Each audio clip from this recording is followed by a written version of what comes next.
আসসালামু আলাইকুম রহমতুল্লাহি বারাকাতুহু। আমাদের মুসলিম সমাজে দেখা যায় আমরা একটা বিষয়ে খুব ভুল করি, সেটা হচ্ছে আমরা মেডিকেল সায়েন্সের বিষয়ে বা বায়োলজির বিষয়ে বা ফিজিক্সের বিষয়ে বা কেমিস্ট্রি বা ম্যাথসের বিষয়ে বা ইতিহাসে নিজে নিজে খুব একটা বেশি মত দিতে যাই না।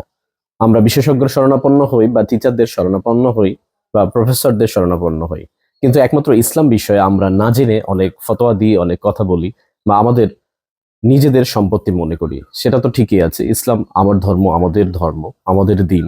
আমরা সেই অধিকারে নিজে না জেনে অনেক ফতোয়া দিই, অনেক বিষয়ে মতামত দিই। এতে অনেক কিছুই ভুল হয়ে যায়। যে বিষয় নিয়ে আলেমদের হাজার হাজার বছর ধরে গবেষণা আছে, তাদের ঘাম ছুটে গেছে বিষয়গুলো গবেষণা করতে, আমরা জাস্ট 1 মিনিটে একটা ব্যাখ্যা করে ফেলি। এজন্য আমাদের অনেক কিছু ভুল হয় বা মানুষ ভুল মেসেজ পায়। তাই আমাদের উচিত সঠিক ওয়েতে, প্রপার ওয়েতে কোরআন স্টাডি করা, বারবার স্টাডি করা। এবং আমরা অনেকে হয়তো বই কিনি, সর্বোচ্চ এতটুকু করি, কিন্তু সেটাকে কিভাবে স্টাডি করব, কতটুকু করব, সেটার বারবার নোট নিতে হবে। সেটা আমরা বুঝতে না পারলে যারা আমাদের চেয়ে ভালো বোঝেন, আলেম ওলামা রয়েছেন বা বিশেষজ্ঞ রয়েছেন, তাদের শরণাপন্ন হতে হবে।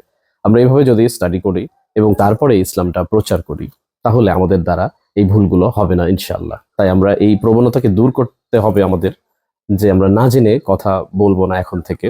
আল্লাহ যেন আমাদের তৌফিক দান করেন বেশি বেশি স্টাডি করার এবং ইলম অর্জন করার। আসসালামু আলাইকুম।